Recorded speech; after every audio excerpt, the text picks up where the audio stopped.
Beneath the hush of morning light, where bread carries the scent of childhood and every knock at the door echoes like the heartbeat of the town, the unraveling of something once thought eternal began. He baked with love, fed the town with care, and believed in the woman he'd brought from the glass jungles to a world of silence and pines. She, radiant on the streets of Shepherd, seemed the very image of harmony, until a stranger arrived. With polished shoes, a predator's smile, and eyes that had never learned the meaning of enough. One evening, one glance, one touch, and the path began, leading not just to betrayal, but to the destruction of a man, a family, a legacy. But in trying to erase him, they awakened not weakness, but a storm, not forgiveness, but a plan, not tears, but steel. And when all was said and done, only ash remained, warm bread, and a silent dog that knew exactly who this home belonged to. Greetings, my dear friend. I am very happy that you are watching my video, and I will be even happier if you subscribe to my channel. This will make me even happier. Let's get started. Brandon Riley had always called Shepherd, Texas, his home. A small, hidden-away town where barely 3,000 people lived. The kind of place where, if your porch light flickered, someone would knock to ask if you needed help replacing the bulb. Brandon had come into the world right there, soothed to sleep as a boy by the warm, yeasty scent that drifted from the family ovens each morning. He never once felt the pull to leave. The bakery was a legacy. Brandon's grandfather had built it brick by brick. His father kept the flames alive. And now it was Brandon's turn behind the counter. They never bothered changing the name, Shepherd's Bakery. It fit like an old pair of jeans. Around there, don't fix what isn't broken wasn't just good advice. It was a way of life. Each sunrise brought the same comforting rhythm. The bell over the door jingled, and Brandon could practically set his clock by the faces that appeared. Miss Edith would arrive promptly at 7 for her loaf of rye. The Monroes strolled in by 8, eager for their weekly batch of cinnamon rolls. The town moved in a kind of slow dance, and Brandon had grown to love every familiar step. "Morning, Brandon," Mr. Cliff had greeted just the day before, leaning on the counter like he had all the time in the world. "That sourdough ready?" "Still hot," Brandon answered, reaching for a fresh loaf. "You bring the butter?" With a wink, Cliff hoisted a stick of butter like it was a gold trophy. "You know I don't come unprepared. You spoil this town, you know that?" Brandon laughed. "I just make sure folks are fed. They make it worth it." And Brandon truly believed that.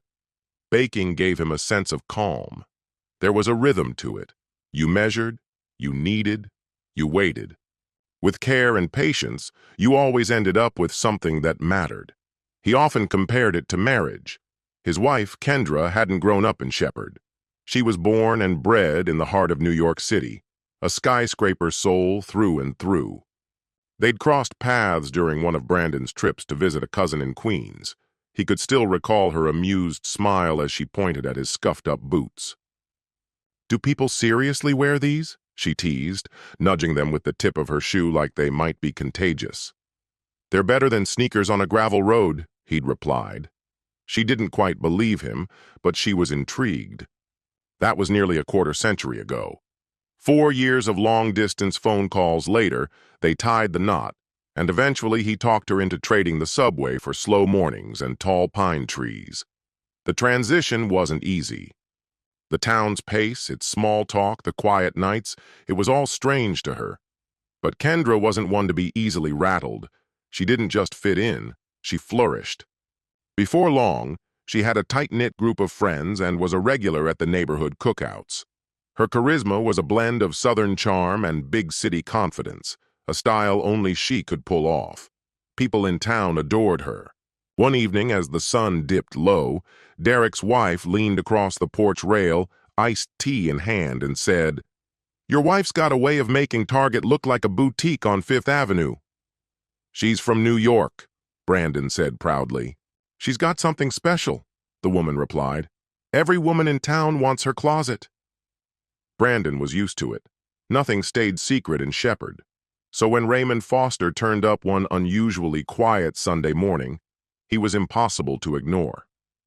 He looked like someone out of a magazine, probably late 60s, with sleek silver hair, sharply pressed trousers, and shoes that shined like they were waxed daily. He didn't blend in. He arrived like a headline. Within a week, he had set up a law office right on Main Street, filling the empty space left after old Mr. Turner passed on. A polished sign appeared overnight. Foster & Co., attorneys at law.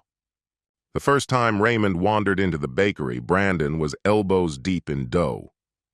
"Good morning," Brandon said, brushing flour from his palms.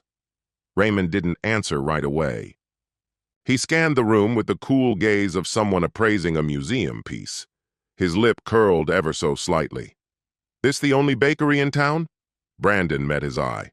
"Only one worth your time." Raymond offered a tight smile. "Sourdough, please, and whatever just came out of the oven." As Brandon boxed the order, Raymond paced slowly, his expensive shoes clicking on the wooden floor. He paused in front of the wall lined with old photos. Brandon's father, grandfather, and great-grandfather all caught mid-smile, hands dusted in flour. "Family-owned, huh?" Raymond said, voice smooth but with a bite beneath. "3 generations strong," Brandon replied, holding out the bag. Raymond counted bills with crisp precision, tucking his wallet away in a flash that revealed engraved initials. "Nice place. Has a quaint feel." "That's intentional," Brandon answered evenly. Raymond's smile never reached his eyes. He turned and left, the doorbell ringing softly behind him. Brandon watched it swing shut. "Snake in the grass," he muttered under his breath. The next weekend, Brandon saw him again at a neighborhood cookout. Kendra had just stepped outside with a tray full of deviled eggs when Raymond walked up. "Well now," Raymond said with his practiced charm, "you must be Mrs. Riley." She paused, a little taken aback. "I am. And you must be the new lawyer I've heard about." Raymond chuckled. "Guilty as charged. Raymond Foster. Born in New York, just like someone else I was hoping to meet." Kendra gave him a measured smile. "Then I guess the rumors are true." "I had to get out of the city," he said with effortless charm. "Too loud, too fast. I made my money there, sure, but I needed something slower. Opened this little law practice just to keep the mind sharp." Kendra let out a gentle chuckle, brushing a loose strand of hair from her face. "Well, you chose Shepherd. Can't get much slower than this." Raymond leaned closer, lowering his voice to something near a whisper. "But you strike me as someone who misses it. Just a little now and then." She didn't answer right away. Instead, she studied him, the gleam of polished metal on his wrists, the high-gloss shine of his shoes, the faint trace of a high-end cologne that clung to him like a signature. It had been a long time since she'd been near a man who wore wealth so easily, who didn't apologize for his taste. She thought of all the times she'd denied herself, the handbags she admired but never bought, the heels she saved in her bookmarks but never ordered. Her mind drifted to the arguments she'd had with Brandon. "We can't just raise prices," he'd said, arms crossed tight, eyes rimmed with fatigue. "People are barely getting by as it is." "And what about us?" she'd snapped back. "You ever think about how we can't even take a damn weekend off without worrying about broken ovens and profit margins?" Brandon never budged. When the factory shut down and half the town lost work, he let people take bread on IOUs. When the bills piled up, he ate the cost instead of passing it on. The town called him noble, admired his principles. But to Kendra, it just looked like stubbornness. That night, under strings of warm lights with a glass of wine in her hand, fireflies blinking in the dark, and Raymond's low laughter in her ear, Kendra made a choice. It started with something small. Her number, scribbled on a napkin and handed over with a smile and a soft, "Call me sometime." Raymond slipped it into his pocket with a grin that said he'd expected nothing less. From there, things moved quickly. He began sharing pieces of his life, a man nearing 70, rich from a long legal career full of stories and figures. The banter between them turned into flirtation, which soon gave way to open expressions of longing. Kendra was swept up in it, not just the man, but the aura around him, the polished luxury, the ease of it all. It felt like stepping into a fantasy. A week later, everything aligned. Brandon had driven to Houston to check out new bakery equipment. Kyle and Kayla were both staying with friends. The house felt too quiet. Still. Kendra stood by the window, phone in hand, staring at the street below. She exhaled slowly and made the call. When Raymond answered, she said simply, "Brandon and the kids are out." "I've been waiting for this," came his smooth, eager reply. "I'll see you in 10. I'm near the old station. Be there." She slipped out the back door, moving fast, casting glances over her shoulder like guilt might reach out and grab her. Within minutes, his sleek black car glided to a stop. The door opened. She climbed in. "Evening," he said, his eyes moving over her. "Just drive," she said softly. The house he rented just outside town was pristine, modern, refined in a way that felt more like a showroom than a home. She followed him in without words. There was no time for pleasantries. They undressed quickly. Then they were in bed. Afterward, beneath dim lights and wrapped in silk sheets, Kendra lay staring at the ceiling while Raymond dozed beside her. The smell of his aftershave lingered on her skin. He turned toward her, his hand brushing her arm. "Well?" he asked with a grin. She returned a small smile. "You didn't let me down." But inside, something felt hollow. Raymond wasn't enough. He wasn't Brandon. His touch lacked warmth. His movements were practiced but empty. The way he looked at her didn't carry affection, only pride, maybe possession. Still, there were other things. The softness of the linens, the gleam of wine and crystal, the heady scent of wealth.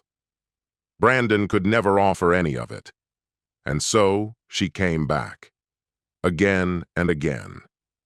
Raymond's bed became a familiar place, where Kendra laughed, whispered, made love.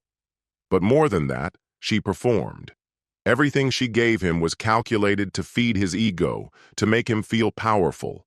Each sigh, every compliment, all rehearsed. She wanted to please him, not out of desire, but to avoid shattering the illusion he clung to. She knew how fragile some men's confidence could be, especially men like Raymond. And worst of all, she'd already inflated his beyond repair. Raymond Foster was not the patient type. He was used to getting what he wanted, and now what he wanted was Kendra, not just in fragments, not in stolen nights. All of her. Permanently. "You've got to leave him," he said one evening as they sat together on his oversized leather couch, the fire casting shadows in the stone fireplace. "He's dragging you down like a stone around your neck." Kendra stared into the flames. The silence between them thickened. "I know," she whispered. "I'm just so tired. Tired of living a lie." She was finished scraping by.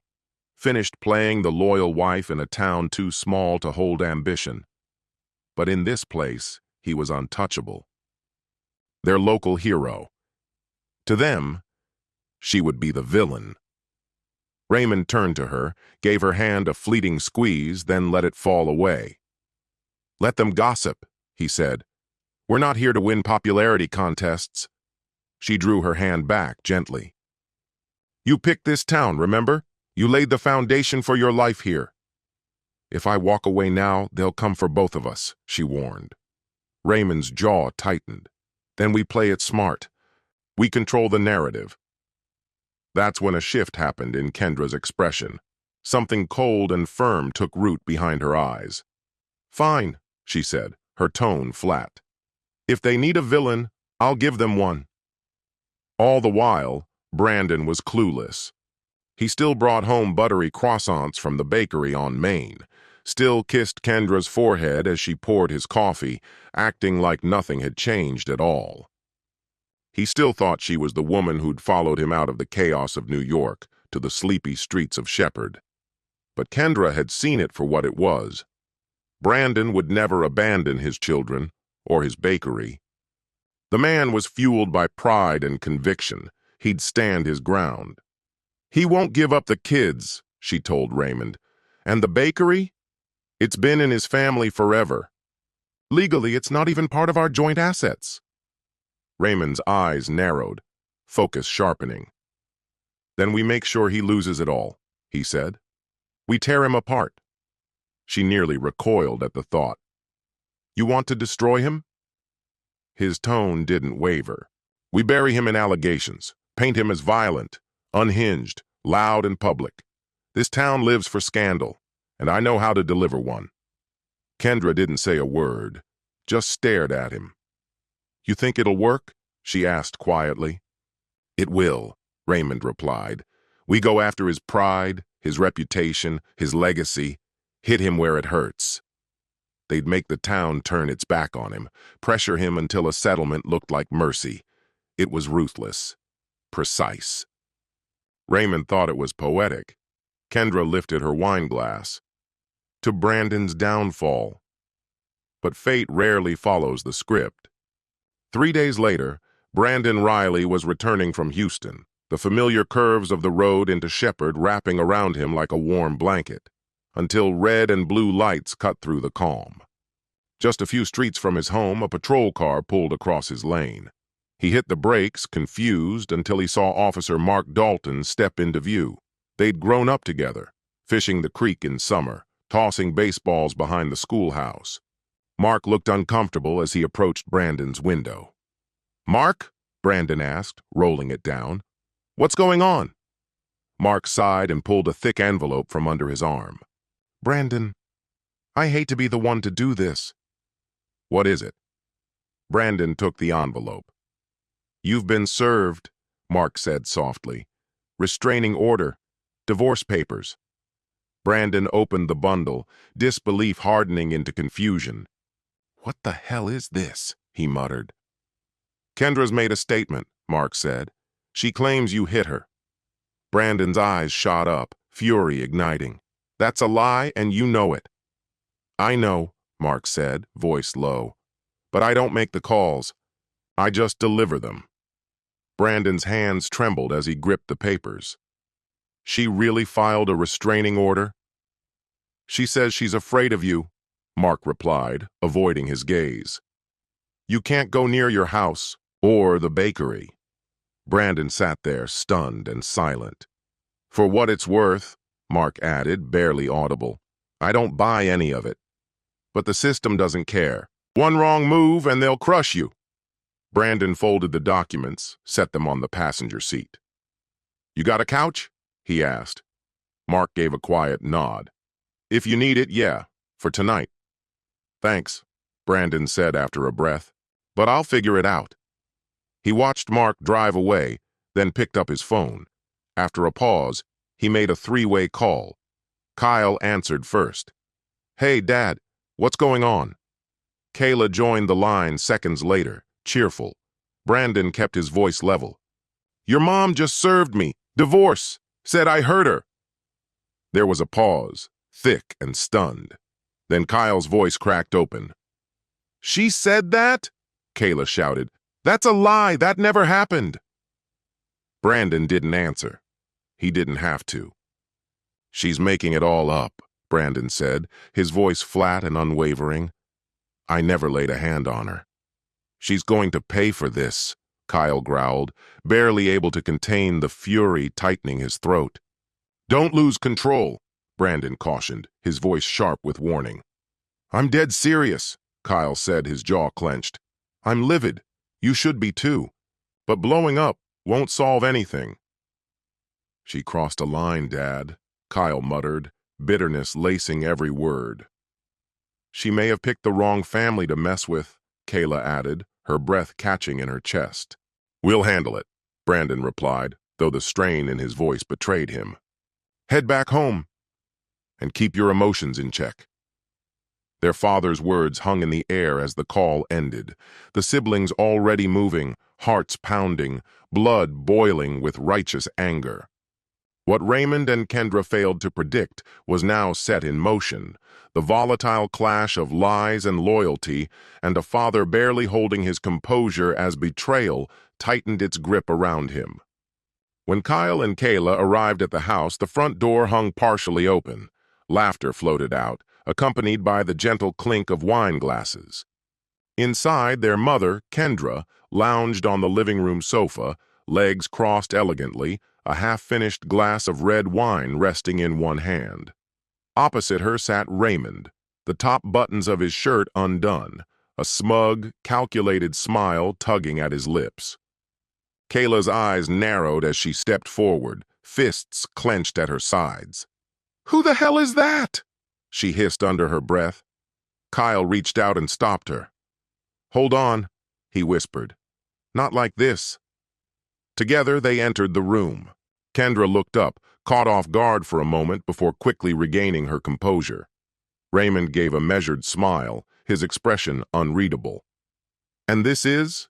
Kyle asked, his voice icy. Kendra stood and adjusted her skirt. "This is Raymond," she said calmly. "He's my attorney." "Your attorney?" Kyle repeated with a mocking chuckle. "Since when do you drink wine with your lawyer?" Kendra folded her arms across her chest. "He's representing me in the divorce. After it's finalized, we're getting married." The room fell into stunned silence. Kayla's gaze locked onto her mother, her voice cold and steady. "You could have been honest with us. Instead, you dragged Dad's name through the dirt."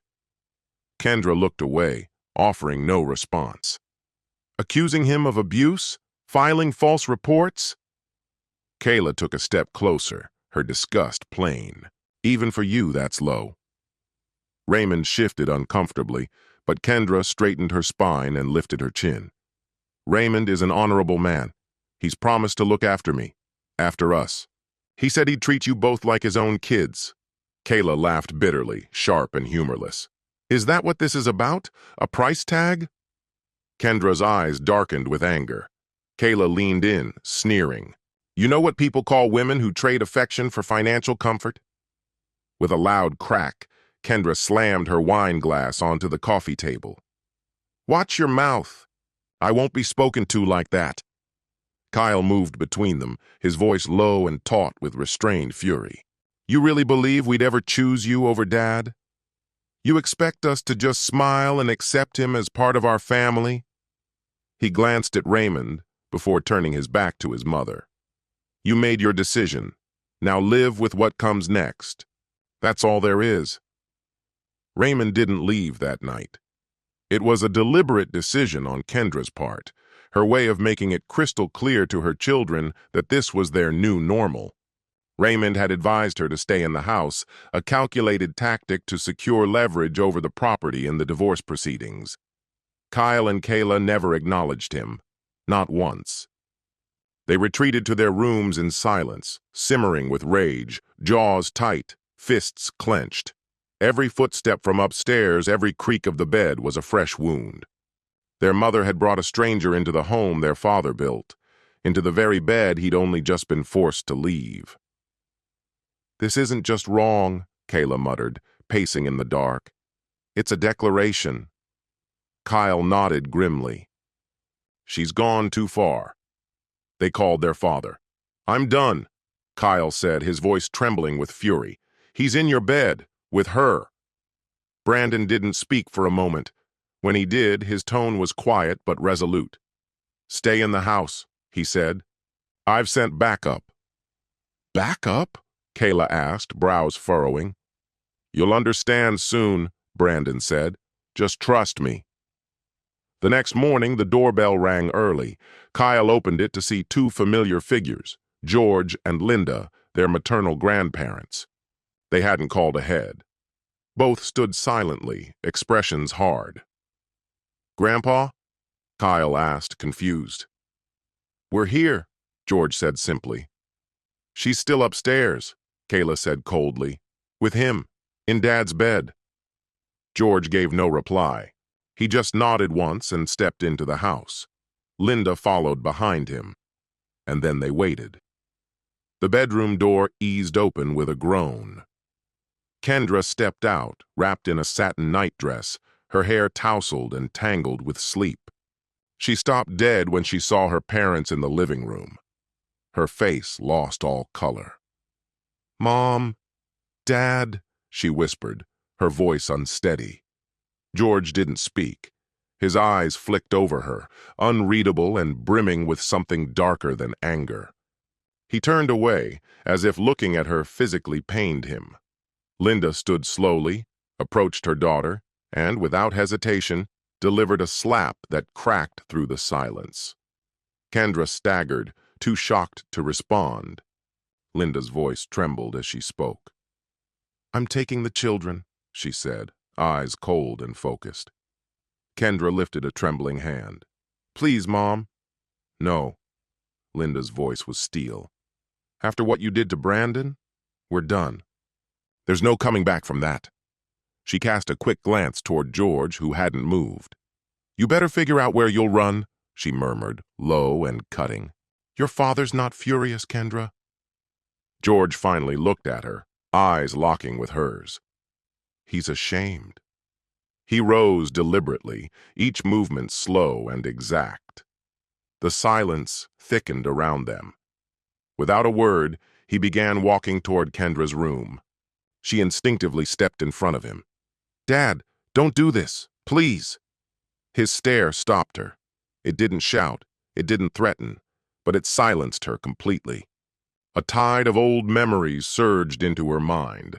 Stories whispered in the family about a quiet Marine named Machine Gun George, who once took down a Republican Guard squad during Desert Shield alone.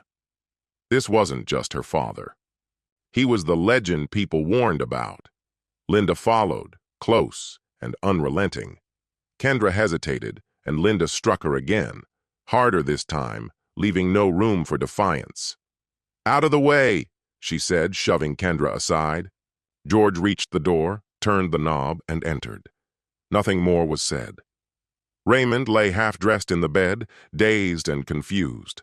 The door shut behind George with a muted click. What came next was a string of muted noises, dull thuds, choked gasps, and the soft rustle of violence bleeding through the walls. Kyle and Kayla stood frozen in the hallway. Kendra sank to her knees, her legs failing her. The door reopened. George emerged, shirt creased but otherwise composed. His face betrayed nothing. He passed the others in silence, returned to the living room, and sat down with his arms folded. Linda entered after him. Raymond was curled on the floor, whimpering softly. She stepped toward him, pressing the sole of her shoe gently against his throat, just enough to send a message. "If you even consider telling someone what happened here," she said in a voice stripped of emotion, "I'll come for you. Not him. Me."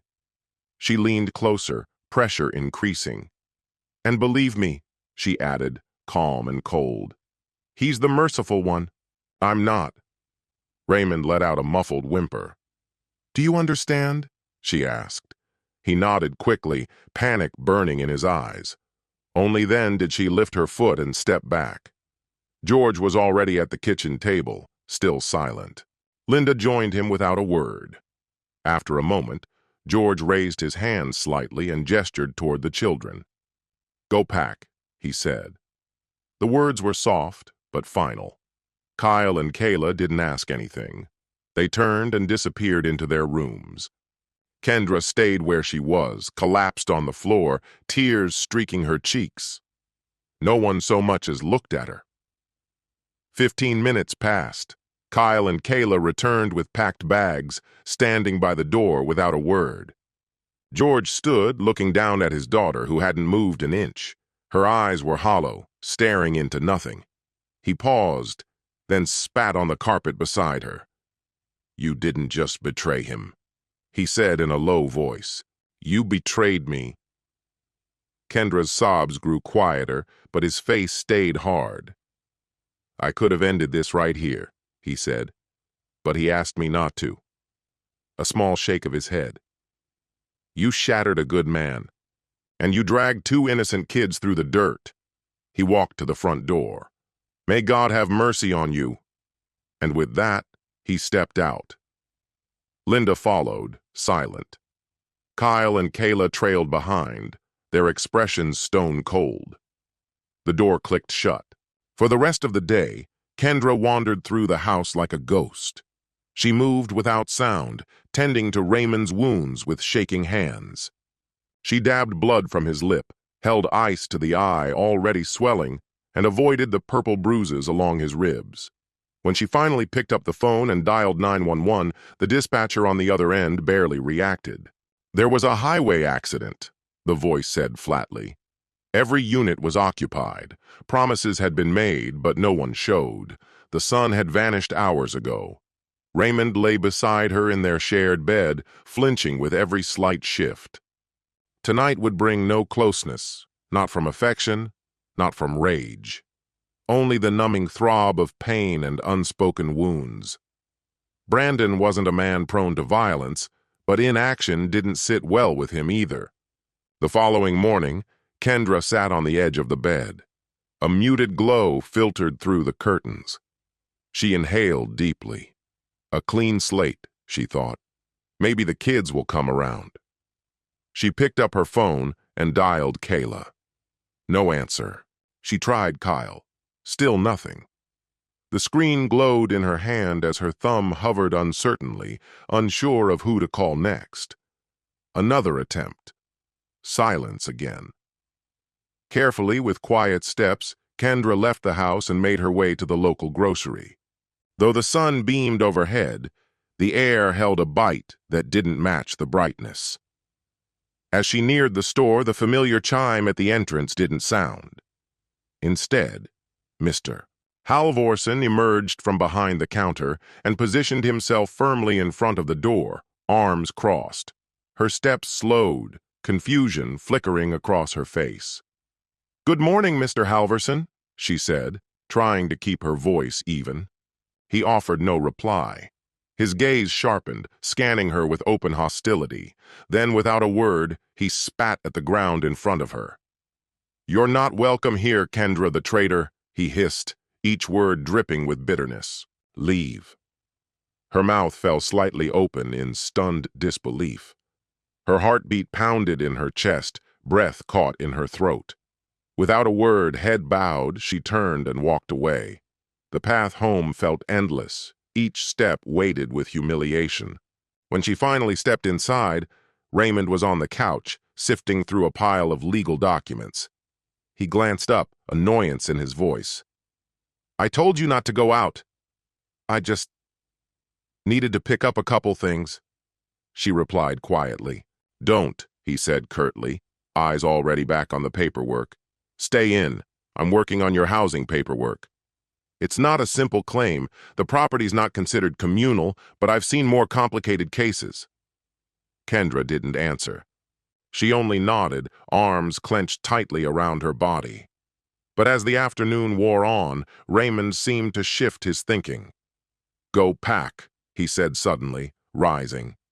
"We're heading to my place. It's safer." She didn't argue. The air inside was suffocating, growing heavier with every hour. Leaving felt like a relief. But when they reached the driveway, both stopped cold. Every tire on the car had been sliced open. Raymond crouched to examine one, muttering under his breath. "This is getting out of hand." Even so, he slid into the driver's seat. "We'll ride on the rims. Get in." The trip was grueling, jarring and slow. Kendra kept her eyes on her lap, wincing with each jolt and screech of metal scraping pavement. When they finally rolled into the auto shop, a spark of hope flickered in her, until the garage door slammed down with a bang before they could enter. Raymond hit the horn. A man stepped to the edge of the doorway, his expression blank. "We're closed," he said flatly. Raymond leaned out. "You're always open." "Not today," came the reply, his stare fixed on Kendra, unblinking. Raymond's hands clenched the steering wheel. Kendra said nothing. As the car backed out, The clang of the closing shutter rang out behind them, loud, final. Kendra didn't react. Her gaze was distant, unfocused. The store, the garage. Two different places, two faces. Only two? She wondered. Her mind spun. Is everyone turning against me? What she didn't yet realize, what hadn't fully sunk in, was that this was only the beginning. By the time they reached Raymond's house, both were worn down, raw with tension. The air inside felt charged, off somehow. Raymond flipped a light switch. Nothing. No buzz of electronics. No glow from fixtures. He swore under his breath and went outside to check the breaker. Minutes passed. "The wiring's been fried," he finally called out, "completely shot." "That's strange," he added, brow furrowed. "It was all updated recently." Kendra stood motionless on the porch, arms crossed tight, jaw clenched. "Can you get someone out here?" "Already calling," Raymond replied, pulling up the power company's number. The voice on the other end was polite. "We'll dispatch a team shortly, sir." He hung up and gave her a short nod. "They'll be here soon." But the minutes dragged into hours. By the time dusk blanketed the horizon, a utility truck finally rolled up and parked at the curb. Raymond stepped out to meet them. Two technicians climbed from the vehicle. "We left the replacement wires back at the depot," one of them said, tone casual. "I just need to swing by and pick them up," she said casually. Raymond blinked, caught off guard. "Pick what up?" "It won't take more than a minute," she replied, already turning back toward the truck. They got in and drove off. They never returned. That evening, Raymond and Kendra sat in silence, the dim candlelight on the kitchen counter casting long shadows across the room. The flickering flame barely softened the chilly silence that filled the space. The house felt hollow, and the quiet only deepened the sense of isolation. The next morning, a new lineman arrived without fanfare and had everything back in working order within the hour. But the real cracks, those that ran through Kendra, couldn't be sealed so neatly. The house seemed to close in on her, with neighbors avoiding her, her children refusing to speak, and now the utilities acting up. It was all piling on. By the afternoon, something inside her snapped. "I need to get out," she said abruptly. "I need air." Raymond looked up from his coffee, concerned. "Where are you thinking?"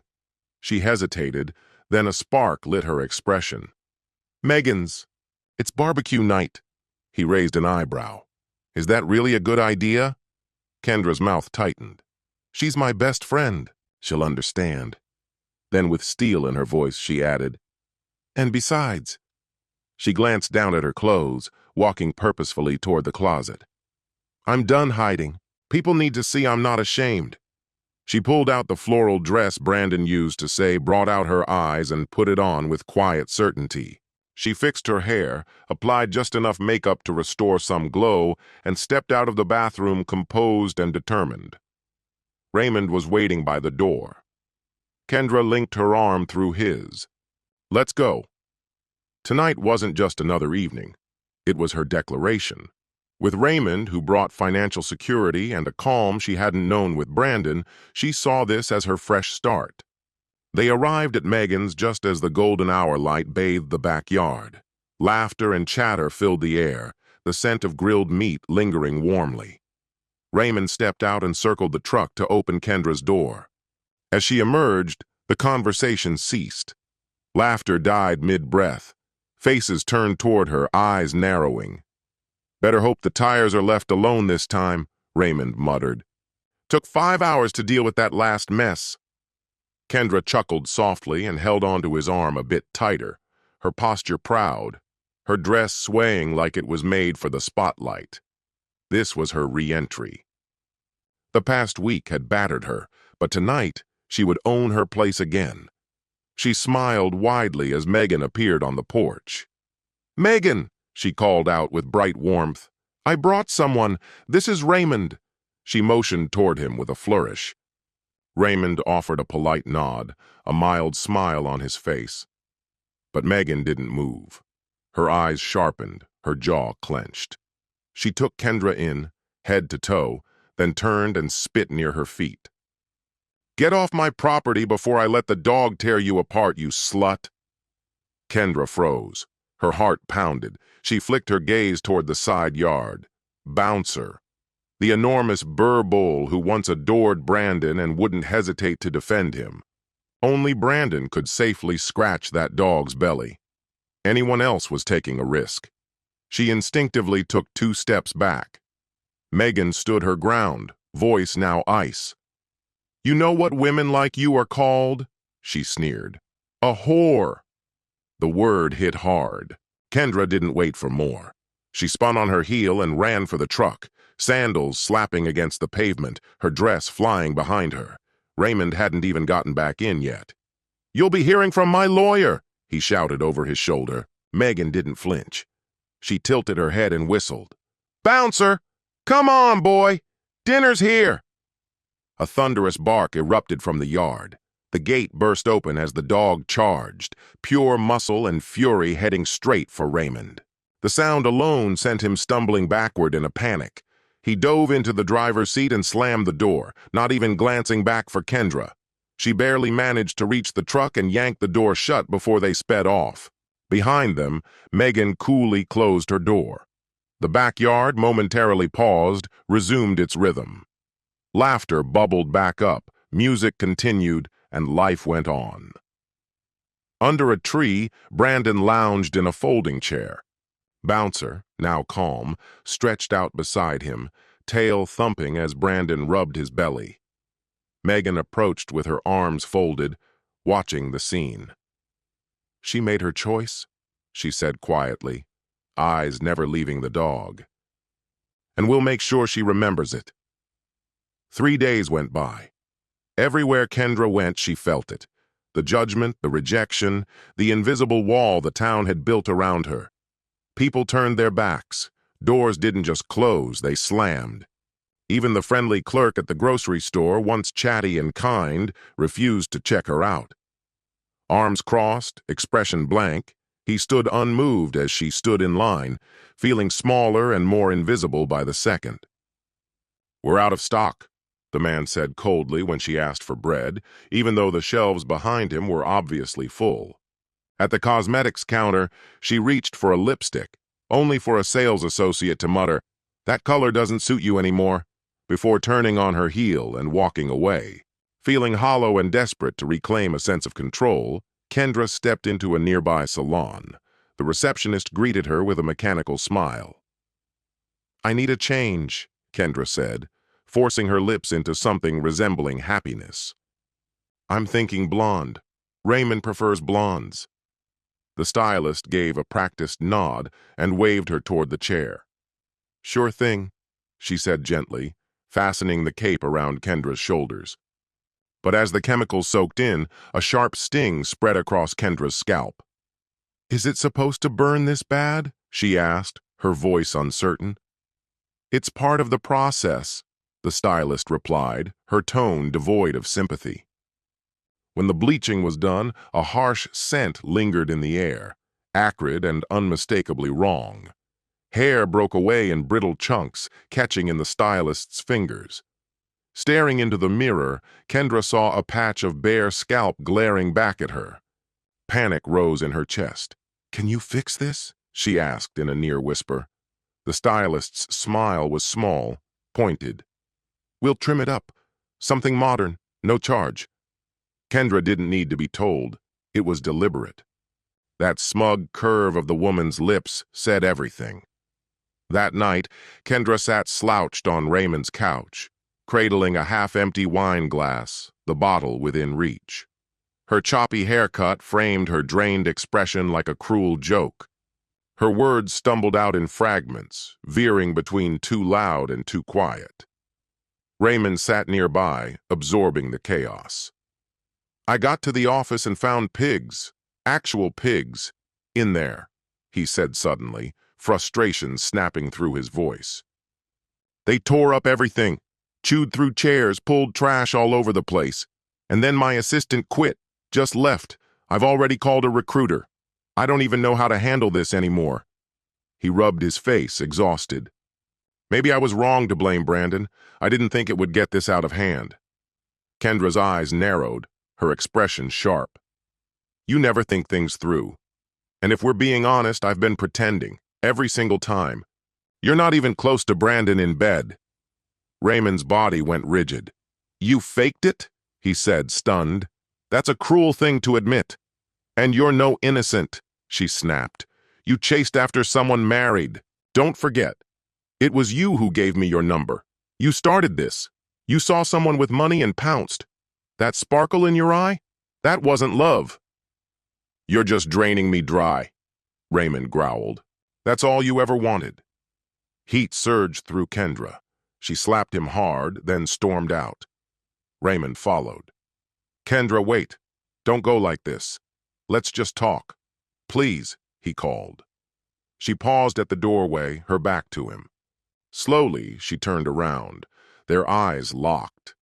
Without speaking, they both walked back inside. The next morning, the courtroom was thick with tension. The judge directed his attention to Kendra, asking her to clarify her accusations against Brandon. She stood slowly, her hands shaking slightly, but her voice held steady.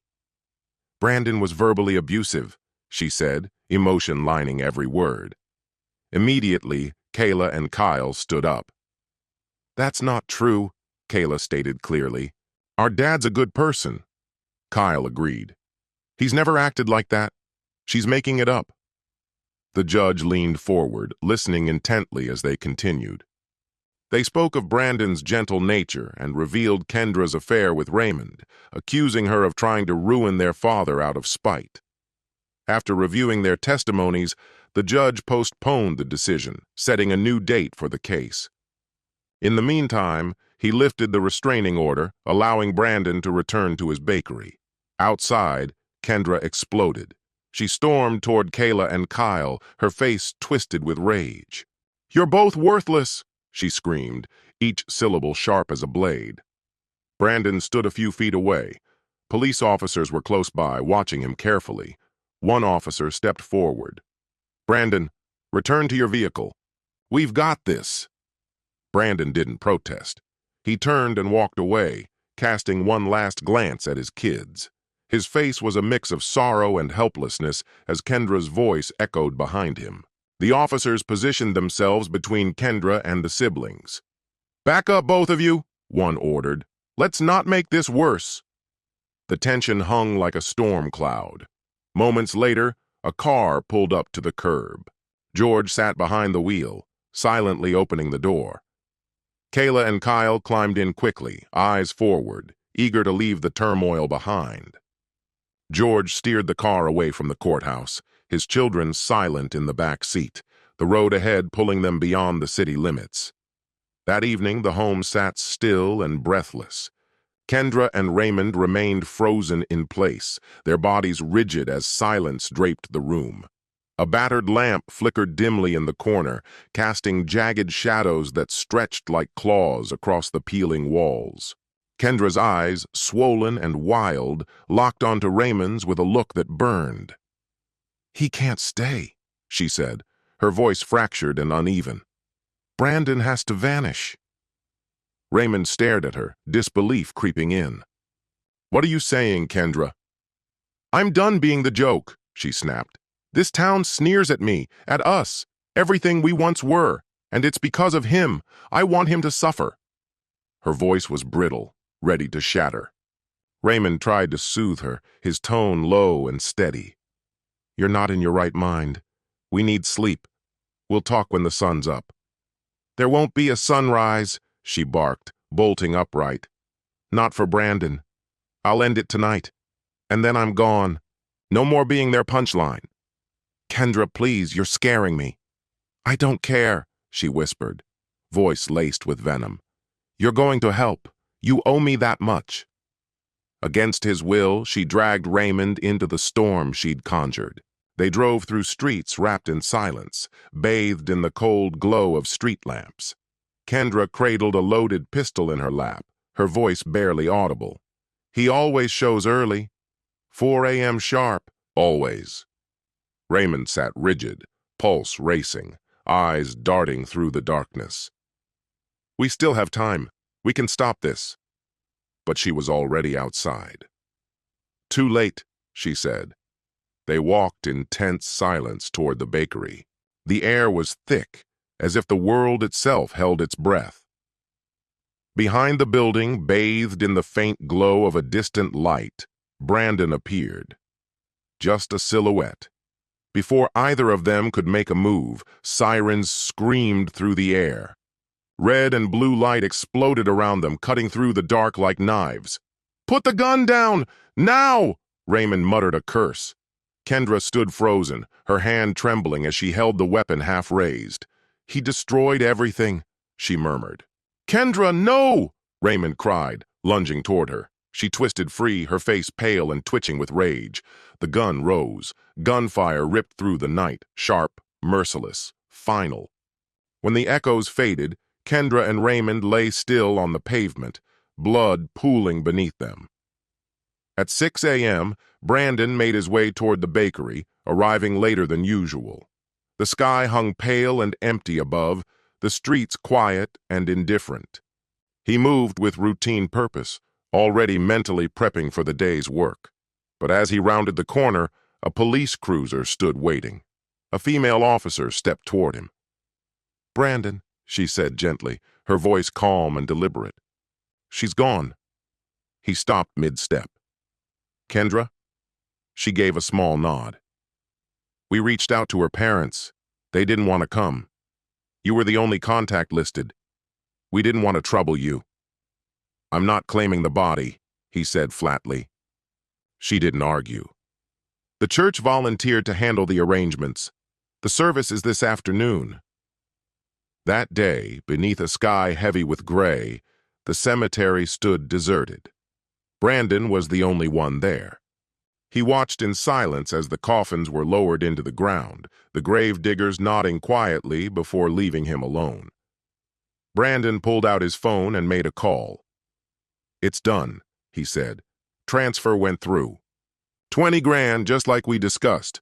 Mark Dalton, the same officer who had once handed him a restraining order, laughed on the other end. "Pleasure doing business. Though I gotta ask, how'd you know she was coming for you?" Brandon's tone was cool, edged with pride. "Did a favor for the utility crew a while back when their finances tanked. They repaid me by planting a few bugs in her place. I've been listening in for weeks." Mark chuckled again. "Colder than winter, man. I'd have done it free, but I had to cover the fake paperwork." Brandon gave a quiet laugh. Still, money well spent. He stood in silence, eyes fixed on the fresh mound of soil. The scent of wet dirt lingered in the air, heavy with buried truths. After a long pause, he stepped closer. With silent contempt, he unzipped and urinated over the graves. The act was quiet, but its meaning screamed. When he finished, he zipped up, staring down at the earth. "I'll come by on your birthday," he said, "and our anniversary, and the day you died."